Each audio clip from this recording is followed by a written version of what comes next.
अस्सलाम वालेकुम नाज़रीन, welcome back to Study Hub. मैं हूं आपके साथ मोहम्मद अली। तो हमारा जो लेक्चर सीरीज़ हमारी चल रही थी एफआई एग्ज़ाम से मुतल्लिक, सबसे पहले हमने पाकिस्तान अफेयर को स्टार्ट किया था। पाकिस्तान अफेयर में हमने डायनेस्टीज़ और मुग़ल रूल पढ़ लिए। तो इसके बाद हम सीधा मूव कर रहे हैं रिफॉर्मिस्ट ऑफ सब कॉन्टिनेंट्स के ऊपर। जो मुस्लिम रिफॉर्मिस्ट थे, जब उन्होंने दीन इलाही स्टार्ट कर दिया अकबर ने, और इस तरह की बहुत सारी चीज़ें, क्रिश्चियन मिशनरीज आ गए और हालात जो थे वो बड़े नासाजगार बन गए थे मुसलमानों के लिए। तो उसको रिफॉर्म करने के लिए, सिचुएशन को रिफॉर्म करने के लिए, माशरती बुराइयां ख़त्म करने के लिए जो रिफॉर्मिस्ट हमारे आए, उनमें सबसे पहले थे मुजद्दिद अली सानी, शेख अहमद सरेंदी, इमाम रुबानी, इनके डिफरेंट नेम्स हैं। तो इनको अगर आज के दौर में देखना हो तो नक्शबंदी जो सिलसिला हमारे जो पाकिस्तान के अंदर आप अक्सर सुनते देखते हैं, ये मुजद्दिद अली सानी के जो मानने वाले लोग हैं, ये नक्शबंदी सिलसिला चल रहा है आज तक। ये 1564 के अंदर, 1564 के अंदर इनकी जी सिरहिंद के अंदर, सिरहिंद शहर का नाम है, वहां पे इनकी पैदाइश हुई है। इनको इमाम रबानी कहा जाता है। इन्होंने जो कंसेप्ट है वहदतुल वजूद का, उसको निगेट किया है। वो इब्ने अरबी ने वहदतुल वजूद का कंसेप्ट दिया था, और इन्होंने वो उसको निगेट करके वहदतुल शहूद का कंसेप्ट दिया है। तो अकबर ने दीन इलाही इंट्रोड्यूस करवाया था 1582 के अंदर, हिंदू और मुसलमानों को यूनाइट करने के लिए। शेख अहमद सरहिंदी ने इसको निगेट किया है और इसको उन्होंने ख़त्म करने की कोशिश की है, और इसी जुर्म की पादाश में उनको फोर्ट ऑफ ग्वालियर के अंदर 2 साल कैद रखा है जहांगीर ने। तो उन्होंने 2 मुगल एम्परर से जिनके रूल के दौरान उन्होंने सर्व किया है, अकबर और जहांगीर के अंदर। जहांगीर ने उनको कैद किया, अकबर ने जो था वो दीन इलाही शुरू किया था। मौलाना अब्दुल हकीम एक बड़ा इंटेलेक्चुअल फिगर है हिस्ट्री के अंदर। इन्होंने इनको मुजद्दिद अल अफ़सानी का जो टाइटल था दिया था। बुक्स ऑफ सिरहिंदी, बुक्स बहुत इंपॉर्टेंट है इनकी, पेपर में आ सकती है। मकतूबे रबानी इंपॉर्टेंट बुक है। असबातुल नबुआ, मार्फत दुनिया, ये 3 इनकी जो बहुत इंपॉर्टेंट किताबें हैं। तो ये इनकी बाद में वफात हुई है जी 1624 के अंदर, और सिरहिंद के अंदर ही, ये बरेड सिरहिंद में इनकी पैदाइश हुई थी। उसके बाद आ जाते हैं शाह वलीउल्लाह। शाह वलीउल्लाह का जो असल नाम है वो सैयद कुतुबुद्दीन अहमद है। 1702 के अंदर इनकी पैदाइश हुई है। 21 फरवरी 1702 औरंगजेब का रजीम चल रहा था। इनके फादर का नाम अब्दुल रहीम था। मदरसा रहीमिया आज भी हम पाकिस्तान के अंदर देखते हैं, बहुत जगह पे मदरसा रहीमिया बना होता है, वो इन्हीं के मानने चाहने वाले लोगों ने बनाया हुआ है। इन्होंने कुरान को पहली दफा पर्शियन के अंदर ट्रांसलेट किया। ये इंपॉर्टेंट सवाल है कि पर्शियन के अंदर सबसे पहले कुरान किन्होंने ट्रांसलेट किया? शाह वलीउल्लाह ने ये ट्रांसलेट किया। इनके बेटे थे जी शाह अब्दुल कादर, शाह रफ़ीउद्दीन, इन्होंने उर्दू के अंदर ट्रांसलेट किया। इनकी भी बड़ी खिदमात है। इन्होंने अल इंसाफुल बयान और हज्जतुल बलागा, बड़ी इंपॉर्टेंट किताब है जी हज्जतुल बलागा, और इंसाफुल बयान भी ज़हन में रखना है, ये पेपर के अंदर अक्सर आता है। इन्होंने अहमद शाह अब्दाली को रिक्वेस्ट की थी कि यहाँ पर आकर यहाँ के रूलर्स के साथ लड़ाई की जाए। उस वक्त पे पंजाब के अंदर सिख रूल कर रहे थे। अहमद शाह अब्दाली आए थे पानीपत की तीसरी जंग लड़ने के लिए। इन्होंने जी इकोनॉमिक इक्विलिब्रियम को इंट्रोड्यूस करवाया था। डिटेल की बात है, सीएसएस वाले इसको ज़रूर पढ़ें। ये कार्ल मार्क्स को बड़ा पसंद करते थे, उनकी पॉलिसीज़ को आगे लेकर चलना चाहते थे। ये डिटेल की बात है। इन्होंने टोटल 51 किताबें लिखी हैं, और 1762 में दिल्ली के अंदर इनकी वफ़ात होगी। फिर सर सैयद अहमद खान आ गए। सर सैयद अहमद खान का नाम आते तो अलीगढ़ बिल्कुल साथ आता है। ये 17 अक्टूबर 1817 में दिल्ली के अंदर इनकी जी पैदाइश हुई है। इन्होंने एक पारशा बेगम से इन्होंने शादी की है, जिनको मुबारक बेगम भी कहा जाता है। ये अलीगढ़ मूवमेंट के पायनियर हैं। टू नेशन थ्योरी के भी पायनियर इनको कहा जाता है। इन्होंने अंग्रेज के साथ जॉब की, जिस वजह से बहुत सारे मुसलमान उस टाइम इनके अगेंस्ट थे। असिस्टेंट क्लर्क के तौर पे इन्होंने अपनी नौकरी का आगाज किया 1838 में। फिर ये मुंशी हो गए 2 साल के बाद।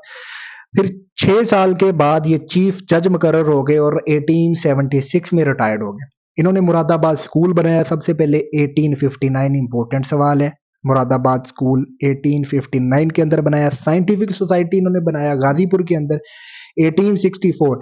अलीगढ़ का गजट भी यहीं से शाया हुआ था, उर्दू और इंग्लिश दोनों के अंदर। उस टाइम पे इन्होंने ये कंपेन शुरू की थी कि मुसलमानों को इंग्लिश सीखने की ज़रूरत है, क्योंकि हर जगह पे नौकरियां वो हिंदुओं को दी जा रही थी, और मुसलमान बहुत सारे अंग्रेज़ की मुखालफत के अंदर इंग्लिश को रिजेक्ट कर रहे थे इंग्लिश में पढ़ना, और इंग्लिश एज अ लैंग्वेज उसको रिजेक्ट किया जा रहा था।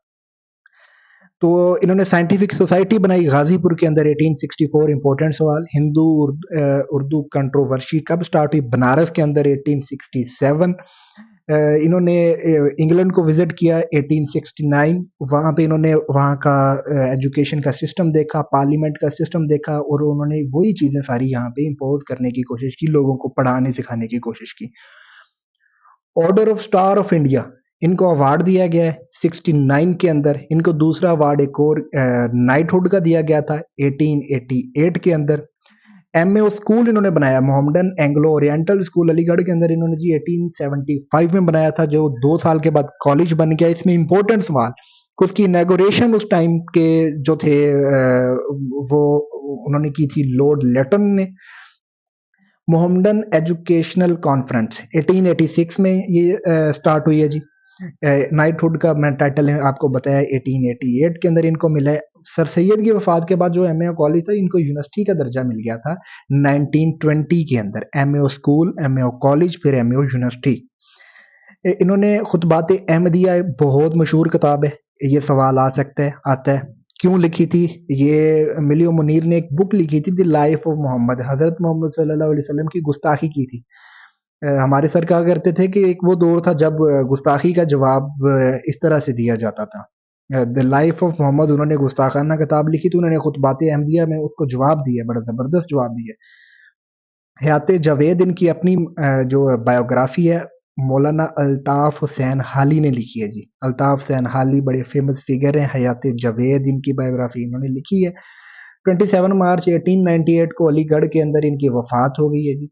फिर आगे जी आपके मेरे लीडर कायद आजम मोहम्मद अली जिन्ना, 25 दिसंबर 1876 को कराची में पैदा हुए जी। वजीर मेंशन के अंदर इनकी पैदाइश हुई है। इंपॉर्टेंट बात ये याद रखने वाली। जिन्ना पूंजा इनके वालिद थे, मिठी बाई जिन्ना इनकी वालदा थी। टोटल 7 बहन भाई थे, ये सबसे बड़े थे उनमें से। ये सिंध मदरसातुल इस्लाम कराची में भी ज़ेर तलीम रहे हैं। गोलक दास तेज प्राइमरी स्कूल बॉम्बे में भी इन्होंने तलीम हासिल की हुई है। और इसके बाद इन्होंने तलीम हासिल की Christian missionary society high school Karachi के अंदर। ये तीसरा इंस्टीट्यूट जहां इन्होंने तलीम हासिल की है। 15 साल के अंदर इनकी शादी हो गई थी पहली दफा एमी बाई के साथ। एमी बाई उनकी वफात हो गई थी थोड़े अरसे के बाद ही। फिर इनकी जो शादी हुई वो हुई मिठी बाई के साथ। मिठी बाई जिन्ना के साथ इनकी शादी हुई है। जब ये लंदन में थे, वो उनकी ड्यूरिंग दैट एरा जब ये वहां पढ़ने के लिए गए हुए थे, तो मिठी बाई जिन्ना की भी वफात हो गई। तो जिन्ना जो थे ये विलियम ई ग्लैडस्टोन से बड़े इम्प्रेस थे।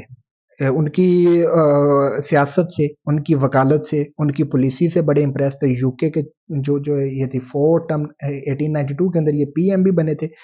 जिन्ना कराची कब वापस आए थे? 1896 में वापस आए थे।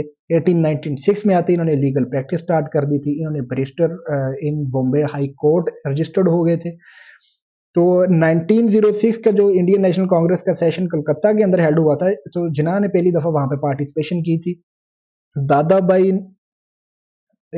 दादाबाई निरोजन और सर फिरोज शाह मिठा, इनसे ये बड़े इम्प्रेस थे। ये दो जो हिंदू लीडर्स थे जिनकी सियासत थे, जिन्ना इम्प्रेस थे। तो जिन्ना ने member of imperial legislative council, ये कब बने इसके मेंबर? ये 1910 जनवरी 4 में ये इसके मेंबर बने लेजिस्लेटिव काउंसिल के।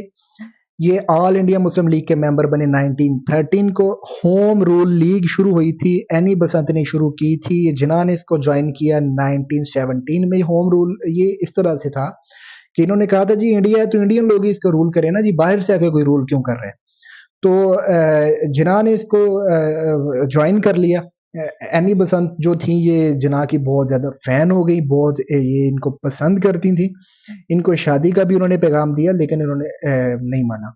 Ambassador of Hindu Muslim unity का जो टाइटल था ये एनी बसंत ने दिया था। तो 1915 के अंदर जो है ना ये लखनऊ पैक्ट हुआ। 1916 में जिन्ना ने एक पारसी लड़की से शादी की जिनका नाम रतन बाई था, जिनकी तीसरी शादी थी, जिनसे इनकी एक बेटी भी थी जिनका नाम दीना जिन्ना था। जिन्ना ने फिर कांग्रेस छोड़ दी 1920 के अंदर।